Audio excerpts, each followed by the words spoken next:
De volta com esse Frente a Frente de hoje, nós estamos entrevistando o ex-secretário municipal de administração, Cristóvão Barreto. Ele estava nos contando no primeiro bloco como é que foi a ascensão dele até chegar a secretário. Você terminou dizendo que você veio de Belo Horizonte para cá e foi para a fábrica de cimento.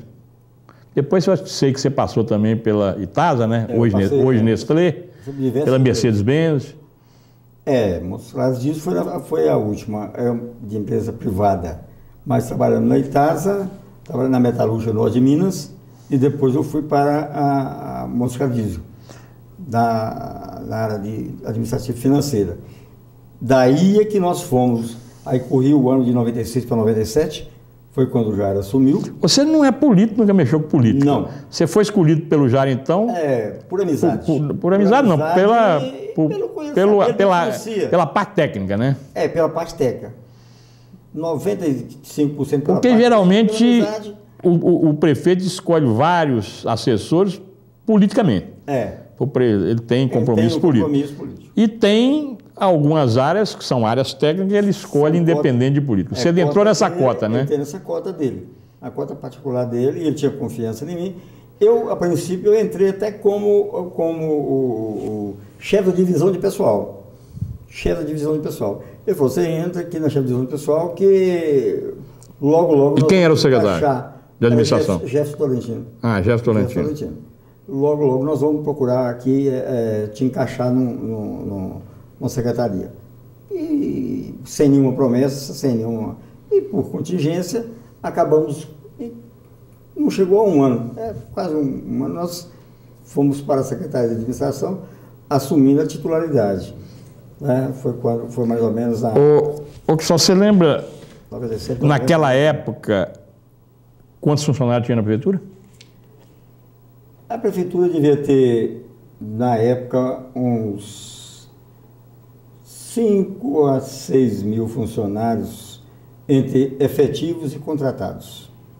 Aproximadamente, se não me falha a memória, 5 a 6 mil funcionários. Mas então o Jair também, nos 2 mandatos dele, ele contratou bem, né? Contratou. Quando eu saí de lá, nos 2 governos, era aproximadamente uns 8 mil funcionários. Mas também houve o crescimento da cidade, né? Houve criação de vários outros órgãos. Então, o próprio desenvolvimento da cidade exigiu que fosse contratado algumas pessoas, e uma exigência maior era a obrigatoriedade do concurso. E nós, na época, até acho que demoramos um pouco a fazer esse concurso, por vários motivos, que não cabe discutir aqui, não seria o fórum para discutir o motivo ou os motivos disso aí. Fomos fazer o concurso lá em 2003. Em 2003 foi feito um concurso. Mas o crescimento da cidade, o desenvolvimento, exigiu que a infraestrutura fosse mais encorpada. Exigiu que ela fosse mais... Mas, com a sua experiência desses 8 anos, e depois mais 4 na administração também de Atos, né? Você não foi secretário, mas foi subsecretário, né? Não fui subsecretário. Eu era um assessor do Dimas, né? Por sinal, muito competente. Antônio Dimas. O Antônio Dimas. E na área de administração. O Dimas foi meu colega há muito tempo na TV Montes Claros. Grande jornalista, viu?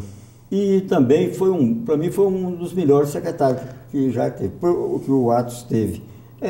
Devido ao fato, muito ponderado. Mas a pergunta que eu ia te fazer é o seguinte: com essa experiência toda que você teve, você acha que a Prefeitura de Montes Claros funcionaria bem, mas muito bem, atendendo bem ao público, com quantos funcionários?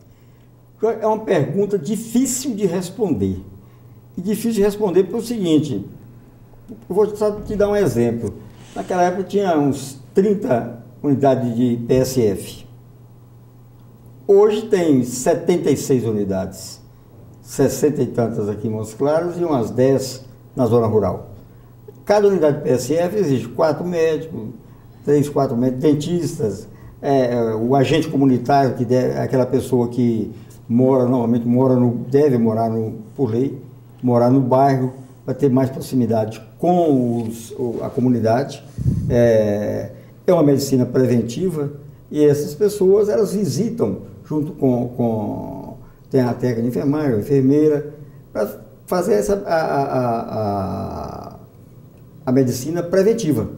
Então o PSF é um ganho muito grande e cresceu muito.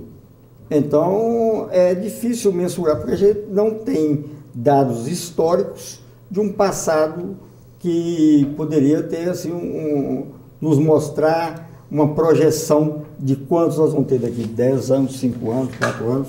Então vai depender muito do crescimento da cidade, que realmente está explodindo, está crescendo muito. Montes Claros, eu até fiz um trabalho publicado, foi publicado num jornal aqui da cidade, e foi até em 3, foi uma trilogia. Eu estudei o desenvolvimento dos últimos 50 anos de Montes Claros. Da fase do boi, da fase do algodão, da fase do comércio, e hoje nós estamos na fase aí do ensino superior. Ensino superior. Montes Claros é uma cidade universitária que deve ter uns 30 mil alunos por aí, a 40 mil alunos. Então a cidade teve um impulso muito grande, teve uma alavancagem. Mas o vereador Claudinho, quando esteve aqui, que eu o entrevistei, ele disse claramente que existe um empreguismo muito grande na prefeitura. Tem muita gente lá que nem lá não vai. E que é por isso que falta dinheiro para investimento. Talvez o Claudinho, por estar no legislativo e estar atuando diretamente e até com poderes para pedir documentos e checar documentos, porque ele é o fiscal, ele foi eleito para isso, para fiscalizar os atos do executivo. A função do vereador é essa? Uma das funções do vereador é essa. A principal. Não é? Talvez a principal. Então, ele tem dados mais concretos do que eu. Eu estou baseando em fatos históricos. Rapaz, mas quando terminou a segunda eliminação de Jairo, você me disse aí que era em torno de 8 mil funcionários. Em torno de 7 mil a 8 mil funcionários. Pois é, isso para 11 mil, filho. É muita coisa a mais, viu? Será que a cidade cresceu tanto assim, precisava de aumentar tanta gente? Eu não posso afirmar que são 11, mas eu acredito que mais de 10 mil deve ser, hoje, em função da própria demanda que existe, da própria exigência da sociedade. Agora, existem muitos funcionários, realmente, não vou dizer imprescindível, que ninguém é substituível, mas aqui o campo, principalmente na educação e na saúde, essa demanda é latente e ela existe. E se tem alguém que só ocupa o cargo e não trabalha, foge da minha capacidade de responder, porque eu não tenho dados na mão sobre isso. Eu não tenho dados concretos.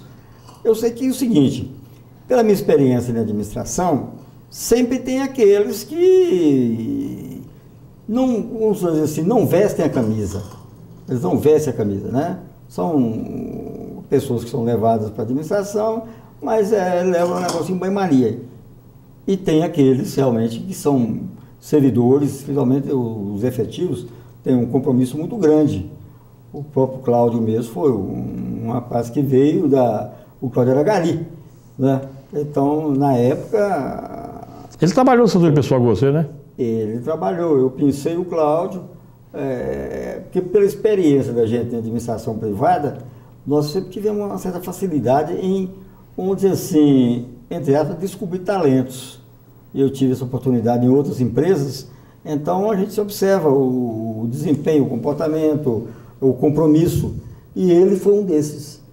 Uma memória fantástica, uma capacidade de trabalho enorme, né, e uma educação muito, apesar de ser um menino humilde, uma educação assim, de atendimento ao público muito boa, incapaz de dar uma resposta maldada. Ele poderia falar um não, mas ele sabia falar um não, que a pessoa saia de lá até satisfeita.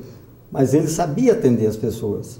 Eu te dou um exemplo, mas assim como ele, tem outras pessoas lá efetivas, muito boas de serviço. Agora, tem realmente aqueles que, qualquer lugar, que escora nos outros e não veste a camisa, assim, não tira o sangue. Então, pode ser que apadrinhar de alguém, ou alguma coisa assim. Né? E não é só nesse governo, em todos, pelo menos no que eu passei, eu notei isso aí, observa isso aí. Emprego político. Não é difícil. Um emprego político. Praticamente um emprego político. Mas não concentra somente nesse governo atual, não. Cristóvão, nosso tempo estourou nesse bloco. Nós vamos agora para mais um intervalo comercial, mas voltamos logo para continuar essa conversa. Espera um instantinho.